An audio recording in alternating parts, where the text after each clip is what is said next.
Are you aware of the debate happening in Washington State around the ability to access bathrooms, locker rooms, spas based on gender identity and gender expression? I think people should be able to have access to the facility. I think bathrooms could and potentially should be gender neutral because there doesn't need to be a classification for differences.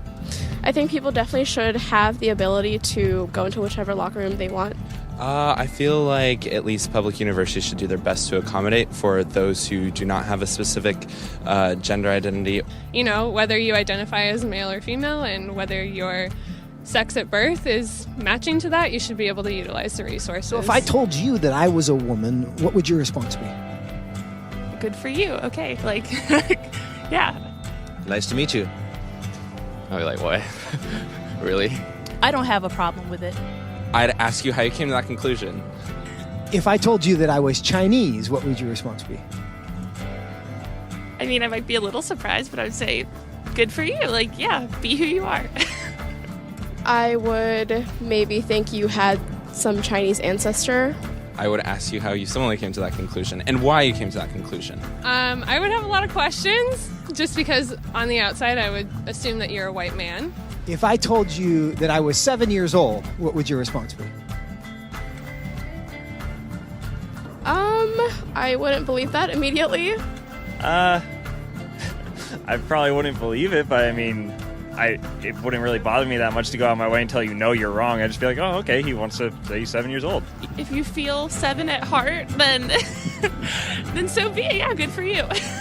So if I wanted to enroll in a first grade class, do you think I should be allowed to? Probably not, I guess. I mean, unless you haven't completed first grade up to this point and for some reason need to do that now. If that's where you feel like mentally you should be, then I feel like there are communities that would accept you for that. I would say so long as you're not hindering society and you're not causing harm to other people, I feel like that should be an okay thing. If I told you I'm 6 feet 5 inches, what would you say? That I would question. Why? Because you're not.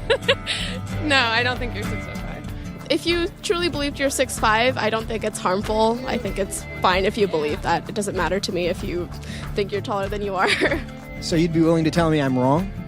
I wouldn't tell you you're wrong. No, but I say that I don't think that you are. I feel like that's not my place as like another human to say someone is wrong or to draw lines or boundaries. No, I mean, I wouldn't just go like, oh, you're wrong, like that's wrong to believe in it, because I mean, again, it doesn't really bother me what you want to think about your height or anything.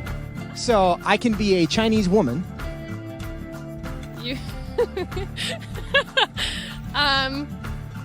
sure. But I can't be a 6'5" Chinese woman. Yes. If you thoroughly debated me or explained why you felt that you were 6'5", I feel like I would be very open to saying that you were 6'5", or Chinese, or a woman. It shouldn't be hard to tell a 5'9" white guy that he's not a 6'5" Chinese woman. But clearly it is. Why? What does that say about our culture? And what does that say about our ability to answer the questions that actually are difficult?